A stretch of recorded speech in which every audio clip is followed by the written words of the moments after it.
1,00,000-ഓളം ആൾക്കാർ നമ്മുടെ ഈ ചെറിയൊരു വീഡിയോ കാണുക എന്ന് വെച്ച് കഴിഞ്ഞാൽ അത് വലിയൊരു കാര്യം തന്നെയല്ലേ.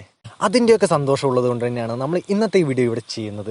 എന്താണെന്ന് അറിയണ്ടേ, നമ്മൾ ഇട്ടിരുന്ന ഒരു ഏച്ചർ ടിപ്പറിൻ്റെ വീഡിയോ അത് 1,00,000-ന് മുകളിൽ വ്യൂസിലേക്ക് എത്തിയിരിക്കുകയാണ്. ഹലോ ഗൈസ്, എല്ലാവർക്കും നമസ്കാരം. Welcome back to a new video. നമ്മൾ 2021 ആദ്യമായിട്ട് ചെയ്യുന്ന വീഡിയോ ആണ്. പല കാരണങ്ങൾ കൊണ്ട് നമുക്ക് ഇതുവരെ വീഡിയോ ചെയ്യാനൊന്നും കഴിഞ്ഞിട്ടുണ്ടായിരുന്നില്ല. നമ്മുടെ ഇന്നത്തെ വീഡിയോയുടെ കണ്ടന്റ് എന്താണെന്ന് അറിയണ്ടേ, CB യൂണിക്കോൺ 150 BS4 എൻ്റെ വണ്ടി തന്നെയാണ്. ഇവൻ്റെ ഓയിൽ ചേഞ്ചിന് സമയമായിരിക്കുകയാണ്. 3 ഫ്രീ സർവീസിനല്ലാതെ ഞാൻ വേറെ ഒരു കാര്യത്തിനും ഈ വാഹനം ഷോറൂമിൽ കയറ്റിയിട്ടില്ല. അതെന്തുകൊണ്ടാണ് ഞാൻ സർവീസിൻ്റെ സമയമായിട്ടും ഈ വാഹനം ഷോറൂമിൽ കൊണ്ടുപോകാത്തതെന്ന് മനസ്സിലാവാത്തവർക്ക് വേണ്ടി ഞാൻ പറഞ്ഞുതരാം. നമ്മുടെ ഈ 150cc സെഗ്മെൻറ്റിൽ പെടുന്ന വാഹനങ്ങൾക്കെല്ലാം സർവീസിൻ്റെ സമയമാകുമ്പോൾ ഏകദേശം 500 രൂപയിൽ താഴെ മാത്രമേ നമുക്ക് ചിലവ് വരുന്നുള്ളൂ. അതേ സ്ഥലത്താണ് ഇവർ 900-1000 രൂപയെല്ലാം ബില്ലടിച്ച് നമ്മുടെ കയ്യിൽ തരുന്നത്. വെറുതെ ഇരുന്ന് ഫ്ലിപ്കാർട്ടിൽ തോണ്ടിക്കൊണ്ടിരിക്കുമ്പോഴാണ് ഞാൻ ഈ മൊട്ടോളിൻ്റെ എഞ്ചിൻ ഓയിലിനെ ആദ്യമായിട്ട് കാണുന്നത്. പിന്നെ മൊട്ടോളിൻ്റെ എഞ്ചിൻ ഓയിലിനെ കുറിച്ച് പഠിക്കാൻ തീരുമാനിച്ചു. അങ്ങനെ കിട്ടാവുന്നതിൽ വെച്ച് ബെസ്റ്റ് ആയിട്ടുള്ള premium quality 7100 10W40 engine oil തന്നെ നമ്മുടെ വണ്ടിക്ക് എന്തുകൊണ്ട് ഉപയോഗിച്ചുകൂടാ എന്ന ചിന്ത അപ്പോഴാണ് എനിക്ക് വന്നത്. പിന്നെ ചുറ്റുമുള്ളതൊന്നും നോക്കിയില്ല, കണ്ണും പൂട്ടി സാധനം ബുക്കാക്കി 3-ാമത്തെ ദിവസം സാധനം വീട്ടിലെത്തി.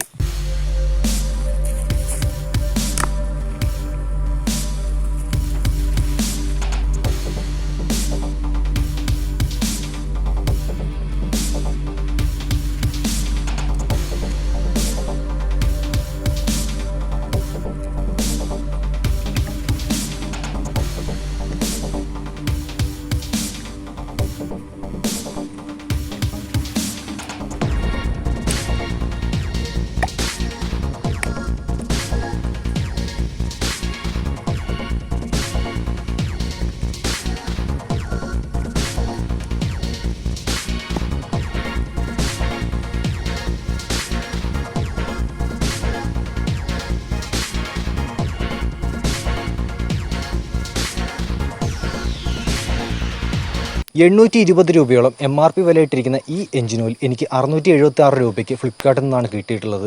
ഫ്ലിപ്കാർട്ടിൽ ഓഫർ ഇടുന്ന സമയത്ത് നിങ്ങൾക്ക് ഇതിലും താഴ്ന്ന വിലയ്ക്ക് ഈ എഞ്ചിൻ ഓയിൽ മേടിക്കാൻ പറ്റുന്നതാണ്.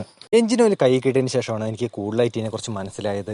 ഇത് റോഡ് പർപ്പസിനും ഓഫ് റോഡ് പർപ്പസിനും അതേപോലെ തന്നെ അഡ്വഞ്ചർ പർപ്പസിനുമായിട്ട് ഉപയോഗിക്കുന്ന എഞ്ചിൻ ഓയിലാണ്. എൻ്റെ വണ്ടിക്ക് കമ്പനി റെക്കമെൻഡ് ചെയ്തിരിക്കുന്നത് 10W30 ആണ്. നമ്മുടെ കയ്യിൽ ഇന്നിരിക്കുന്ന എഞ്ചിൻ ഓയിൽ 10W40 ആണ്. 10W40 ഇതെന്താണെന്ന് അറിയാത്തവർക്ക് വേണ്ടി ഞാൻ പറഞ്ഞുതരാം. ഇത് ഓയിലിൻ്റെ വിസ്കോസിറ്റിയെ സൂചിപ്പിക്കുന്നതാണ്. അടുത്തായി വിസ്കോസിറ്റി എന്താണെന്ന് അറിയാത്തവർക്ക് വേണ്ടി ഞാൻ പറഞ്ഞുതരാം. ദ്രാവകം, അത് ഏത് ദ്രാവകമാവട്ടെ, ഒഴുകാനുള്ള അതിൻ്റെ കട്ടി, അതിൻ്റെ തിക്നെസ്, അതിനെയാണ് വിസ്കോസിറ്റി എന്ന് അറിയപ്പെടുന്നത്. ഇതിൽ ആദ്യം കൊടുത്തിരിക്കുന്നത് 10W, അത് തണുത്തിരിക്കുമ്പോഴുള്ള വിസ്കോസിറ്റി റേറ്റ് ആണ്. അപ്പോൾ രണ്ടാമത് കാണിച്ചിരിക്കുന്ന നമ്പർ അത് കൂടിയ ചൂടിനാണ് സൂചിപ്പിക്കുന്നത്.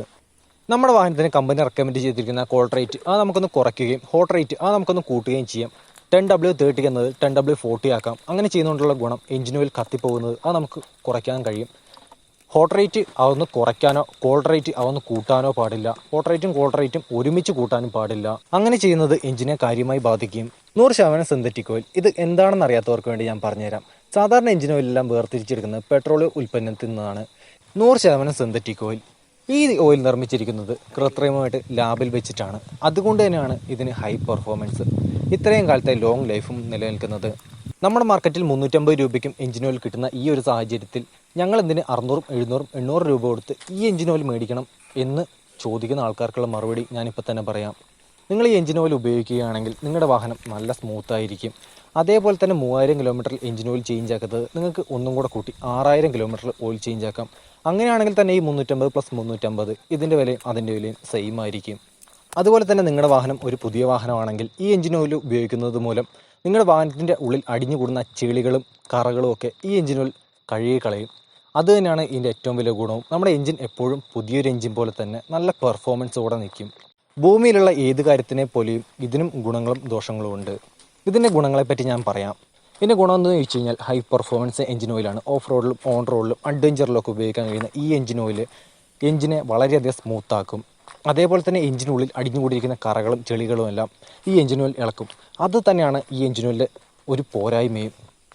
എന്താണെന്ന് ചോദിച്ചു കഴിഞ്ഞാൽ 5 വർഷം 6 വർഷമൊക്കെ പഴക്കമുള്ള വാഹനങ്ങളിൽ ഈ എഞ്ചിൻ ഓയിൽ ഉപയോഗിക്കുകയാണെങ്കിൽ, അതായത് ഇതുവരെ ഈ എഞ്ചിൻ ഓയിൽ ഉപയോഗിക്കാത്ത 5 വർഷവും 6 വർഷവും പഴക്കമുള്ള വാഹനങ്ങൾ ഈ എഞ്ചിൻ ഓയിൽ ഉപയോഗിക്കുകയാണെങ്കിൽ അതിനുള്ളിൽ അടിഞ്ഞുകൂടിയിരിക്കുന്ന കറകളും ചെളികളും എല്ലാം ഈ എഞ്ചിൻ ഓയിൽ ഇളക്കാൻ സാധ്യതയുണ്ട്.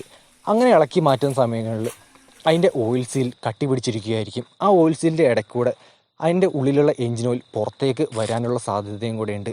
ഇതാണ് ഈ എഞ്ചിൻ ഓയിലിൻ്റെ ഏറ്റവും വലിയൊരു പോരായ്മ.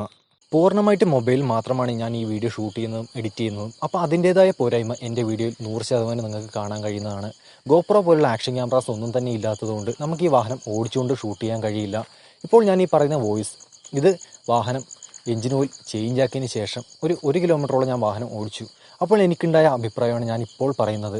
മറ്റേ പഴയ എഞ്ചിൻ ഓയിൽ ഒഴിച്ച് ആ വാഹനം ഓടിച്ചു വന്ന് പെട്ടെന്ന് തന്നെ ഈ എഞ്ചിൻ ഓയിലിലേക്ക് വണ്ടി മാറുമ്പോഴത്തേക്ക് പുറകിൽ നേരെ പിടിച്ച് വലിച്ചുകൊണ്ടിരിക്കുന്ന ആ ഒരു ബലം അത് ഇല്ലാതായ ഒരു ഫീലാണ് നമുക്ക് അനുഭവപ്പെടുന്നത്. പോരാത്തതിന് വണ്ടിയുടെ വൈബ്രേഷൻ അത് പൂർണ്ണമായിട്ടും ഒഴിവായതുപോലെയും നമുക്ക് തോന്നുന്നുണ്ട്. വണ്ടിയുടെ പുള്ളിങ് അത് കുറച്ചൊന്ന് കൂടിയതുപോലെയും നമുക്ക് തോന്നുന്നുണ്ട്. നമുക്ക് ആവശ്യം എന്താ, നമ്മുടെ വാഹനം എപ്പോഴും ഹൈ പെർഫോമൻസ് അതേപോലെ നിലനിൽക്കണം എന്നതല്ലേ. അപ്പോൾ നമുക്ക് എന്താണ് ചെയ്യാൻ പറ്റുക, ഓരോ ആഴ്ചയും എഞ്ചിൻ അഴിച്ച് അത് ക്ലീൻ ചെയ്യുക എന്നത് നടക്കാത്ത കാര്യം തന്നെയല്ലേ. അതിനു വേണ്ടിയിട്ടാണ് നമ്മൾ എഞ്ചിൻ ഫ്ലഷ് പോലത്തെ സാധനങ്ങളൊക്കെ യൂസ് ആക്കുന്നത്. എഞ്ചിൻ ഫ്ലഷിനെ കുറിച്ച് ഞാൻ മറ്റൊരു വീഡിയോ വേണമെങ്കിൽ ചെയ്യാവുന്നതാണ്. അതുപോലെ തന്നെയാണ് ഈ 100% സിന്തറ്റിക് ഓയിൽ ഉപയോഗിക്കുമ്പോഴും എഞ്ചിൻ ഫ്ലഷിൻ്റെ ഒരു 10% അതിൻ്റെ ഒരു സാമ്യം നമ്മുടെ ഈ എഞ്ചിൻ ഓയിലും കാണിക്കുന്നു. കാരണം എന്ന് വെച്ചാൽ സൈഡ് വിത്ത് പറ്റി പിടിച്ചിരുന്ന അഴുക്കും ചെളിയെല്ലാം ഇത് അലിയിപ്പിച്ച് കളയുന്നു. പുതിയ ചെളികളൊന്നും ഉണ്ടാവാതെ നോക്കുന്നു. അതാണ് ഈ സിന്തറ്റിക് ഓയിലുകളുടെ പ്രത്യേകത. സാധാ എഞ്ചിൻ ഓയിൽ യൂസ് ആക്കുന്ന പുതിയ ബൈക്കുള്ള ആൾക്കാരോട് എനിക്ക് ഇത്രേ പറയാനുള്ളൂ. നിങ്ങൾ 2 സർവീസിൻ്റെ പൈസ ഒരുമിച്ച് ചേർത്ത് വെച്ചിട്ട് ഈ ഒരു എഞ്ചിൻ ഓയിൽ യൂസ് ആക്കി നോക്കുക. അപ്പോൾ തന്നെ നിങ്ങൾക്ക് ഈ വാഹനത്തിൻ്റെ പെർഫോമൻസ് എത്രത്തോളം ഉണ്ട് എന്ന് നിങ്ങൾക്ക് മനസ്സിലാക്കാൻ കഴിയും. നമ്മുടെ ഇന്നത്തെ ഈ ചെറിയ വീഡിയോ ഇവിടെ നമുക്ക് അവസാനിപ്പിക്കാം. തുടർന്നും ഇതേപോലുള്ള വീഡിയോകൾക്കായി നമ്മുടെ ചാനൽ സബ്സ്ക്രൈബ് ചെയ്യുക. താഴെ കാണുന്ന ബെൽ ബട്ടണും ബാക്കി സബ്സ്ക്രൈബ് ബട്ടണും എല്ലാം അങ്ങ് ഇടിച്ച് പൊട്ടിച്ചേക്കുക. ഗ്ലാസ് പൊട്ടിയാൽ ഞാൻ യാതൊരു വിധത്തിലുള്ള ഉത്തരവാദിത്വം സ്വീകരിക്കുന്നതായിരിക്കില്ല.